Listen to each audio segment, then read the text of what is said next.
Hello and welcome to Telesur. I'm Carla Gonzalez. This is Interviews from Quito, the program where we explore the big challenges facing this country and the region. In today's program, we'll look at the announcement by a group of dissidents of the FARC to retake the armed struggle. They accuse the government of Colombia of not fulfilling their side of the peace deal and not protecting former combatants from the paramilitaries. The government rejects it and accuses the former FARC rebels of going against peace. So why weren't the negotiations successful? To discuss that, we have Diego Falconi, who was part of the peace negotiations in Ecuador between the ELN and the Colombian government. But first, let's take a look at this video. Peace in Colombia hasn't been reached yet, despite the efforts made by the ELN and FARC to finally set an agreement with the government. Ivan Duque insists on holding on to the persecution against former guerrilla members, and killings of social and indigenous leaders continue. What does Colombia need to finally close the peace agreements and re-establish order? Follow our analysis. So thank you, Diego, for being with us. So what happened to this peace deal in Colombia? Is it done? Can it be saved? Well, the peace process in Colombia is at least the last phase of it, both with FARC and with the National Liberation Army, with the ELN. I guess it can be considered like a chronicle of a death foretold, like Garcia Marquez said. Because since it started, and moreover, since the agreements were signed and the process, the dialogue with the ELN started, you can see that Colombia has multiplied the level of violence. One would think that with peace negotiations in process, there are actions or there are things that happen in society all over the place that support that peace process, that things start to calm down in certain places, that the authorities start to really and seriously fulfill the responsibilities of controlling certain deformities of what's happening in the society, like the drug trade and the murders, and which are rampant and which, for the most part, are left in impunity. So I say this because once the peace agreements were signed with FARC, the peace agreements involve very serious commitments by both sides, very serious commitments, and by the international community to comply with certain agreements. No? It is the logic thing to think. And none of it has happened. No? Or very little of it, From the beginning of the disarming process of FARC, there were serious problems in how this was executed. There were concentration places where the different forces had to be gathered, you know, in order to surrender their arms to the international community and start a process in which the government was committed to execute certain programs for their reintegration in society, which has multiple levels, no? From training, education, etc. No? Protection, of course, which did not take place. I remember incidents where troops of FARC came over by the thousands, marching by boat on the rivers, several boats with thousands of guerrillas, coming as agreed to these places, to these veredas, which they call, no? And nothing was there. There were no tents, there were no, at least minimal structures to receive them. There were no cooking facilities, there were no toilets, so you could just imagine 1,000 people or so concentrated in a very small space with no utilities of any sort. No? Lack of fulfillment with the agreements started there as a first sign in promoting, in some respect, the mistrust that the guerrillas who came started to feel regarding the government. So, and then when they were there and many other months went through,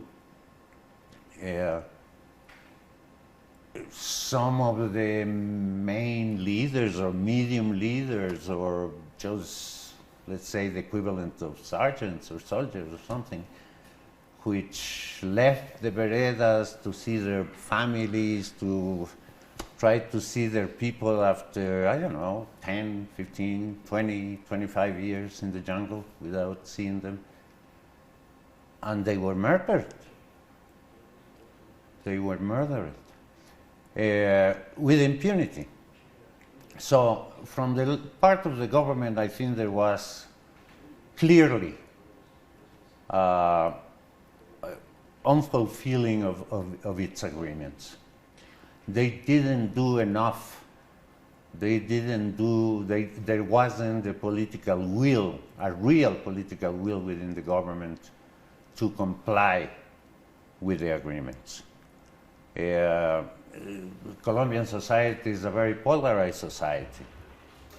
As we know, there are very powerful political sectors and economic sectors, interests, that oppose the peace negotiations at all costs.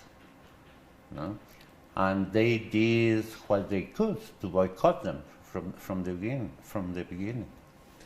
So it seems that the government has not fulfilled their part of the agreement, and the FARC did. They delivered their weapons, they went, they became a party, they said apologizes to the victims, which was part of the agreement, but now they are denouncing Jesus Santrich and Ivan Marquez in that last video, announcing that they are taking up the arms again.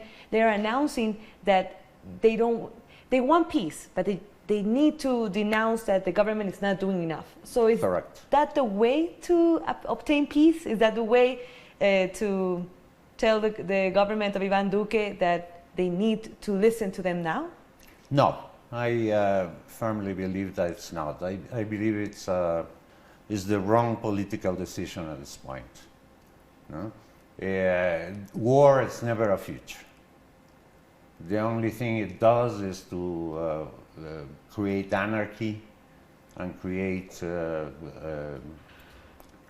lack of government. So my personal opinion is that it is the incorrect political decision. I do understand the causes of what some people may have felt, no? In terms of all the unfulfillments, the lack of compliance by the government, which made them feel that they were going to be killed or they were going to be imprisoned. Which is happening at the moment. Hundreds of former combatants and social leaders being killed every day. 170 from the FARC, only about 600 to 700 this year in political and social leaders. so some people felt that really they cannot be safe out, and that they have to continue the armed struggle. But that doesn't mean that that action would help to the peace process as a in general. It doesn't mean that it will help to create the unity and to promote the need of peace amongst society, no? Amongst the majority of society, no? With a clear alternative of what kind of society they need or they want more than anything. No?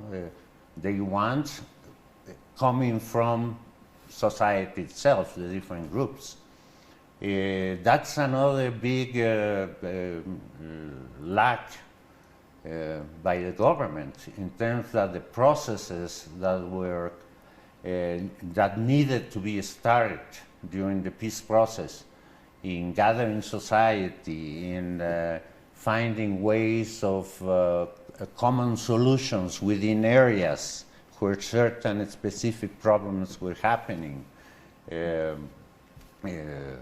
new ways of life, new projects for different parts. Colombian society is also a society in which a large amount, I wouldn't say the majority of course, but a large amount of the population live without government, live in very remote areas where there's nothing. No, not a teacher, not a nurse, not a basic service of anything. And they have to survive by themselves, you know, in jungles, in desert areas, in mountains, in very high places where there is no presence of authority, of government, of institutions, of anything basic for a decent human life. So all that promotes to lack of trying at least to correct those situations, promotes rebellion and promotes violence in a way. Also the issue is that being abandoned, the illegal groups, and I'm talking about the paramilitary, I'm talking about the drug cartels, I'm talking about all kinds of little groups that have come up as sprouted like, grass all over the place, each fighting its own territory, each fighting its own control over a community, each finding a little part of the many trades that exists and go around in society. Starting from the armed trades, drug trades, sexual exploitation trade, etc. Diego, if all these problems were there in the beginning and now the implementation process has been a failure, can we blame then on the negotiation part? Maybe they weren't a good negotiation teams, or they didn't come up with the right way to assure that the implementation takes place.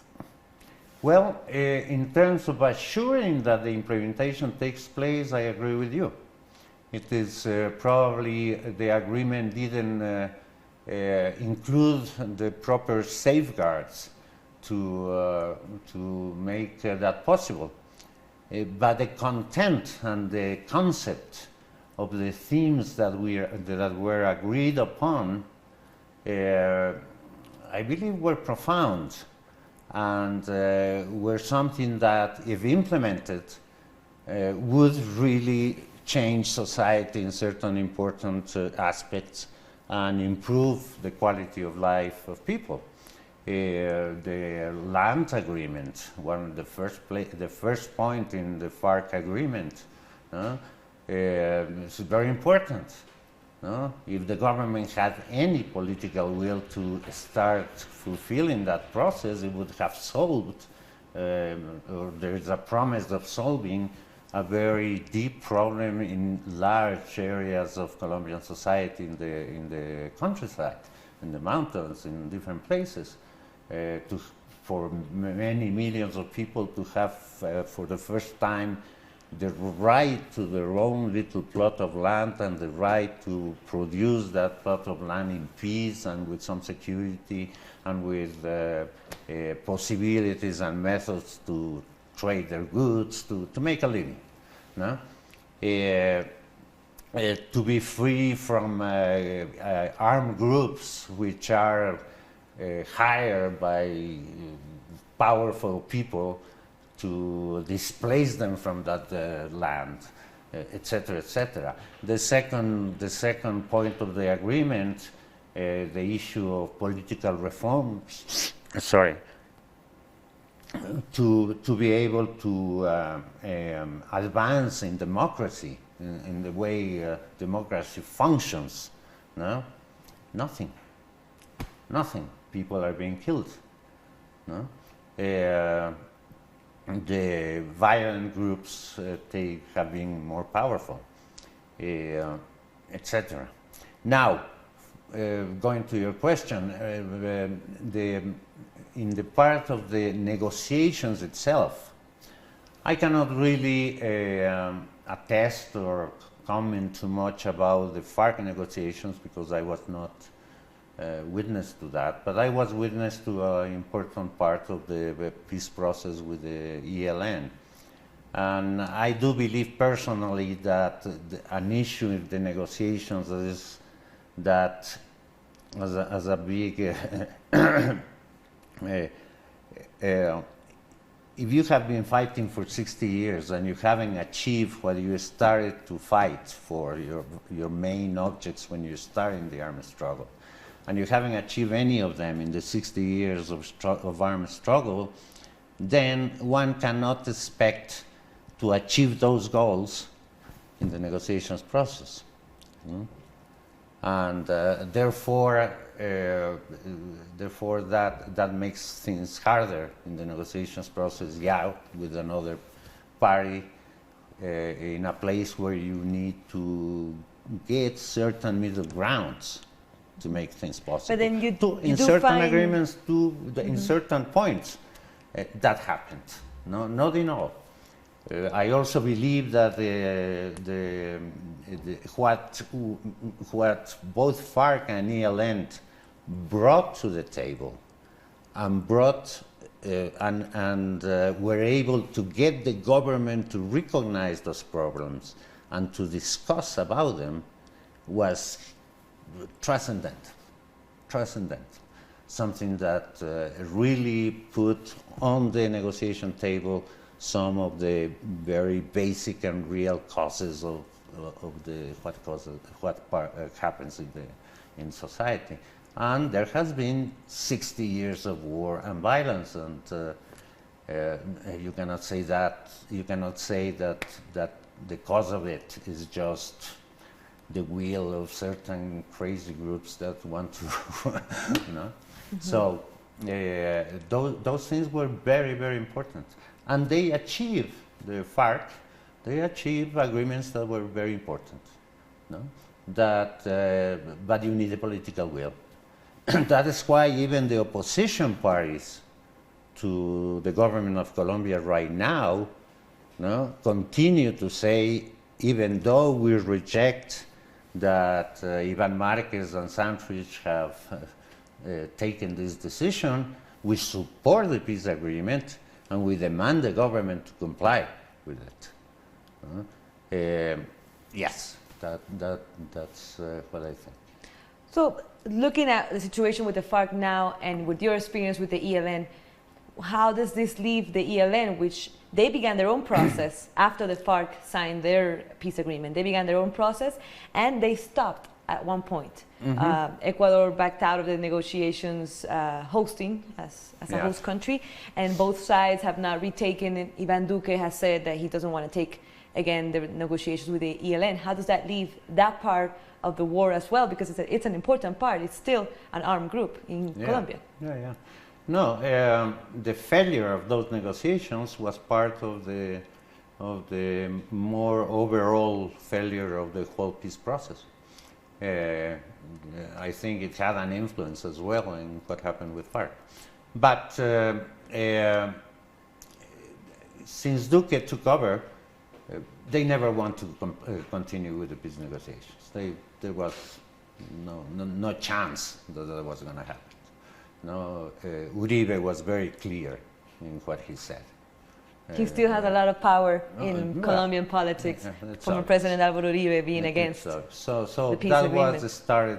started to fail from the beginning. That, of course, there were issues in the negotiation process with the ELN that delay its progress, both by mistakes, in my opinion, humble opinion, from both sides. Because more able negotiation teams and more political will from the parts in certain aspects would have each would have taken advantage of the opportunities that it presented for each of them in just how the discussion goes, and how people or the parties get forced to get to commitments within the discussion, because no one, I mean, rather both of them had to move their positions, to get somewhere, and that, of course, is very important. The ELN made mistakes, tactical mistakes, which I believe that didn't take into account the bigger issue, and got stuck in the small issues, rather than, I would say, give back or concede in certain small issues and get these bigger commitments further down the road. That didn't happen. The government itself was tied by how the political forces in the government were acting and the power they were taking relatively to the other political forces within the government. Every government has different political forces in it. Indeed. No? And I don't want to finish the interview without asking you, so when you see these two aspects, the ELN and the FARC, in their own peace processes, how do you see the future? Can we, as a society, save the peace process? Can they save it? Can the government? Can society as a whole save it?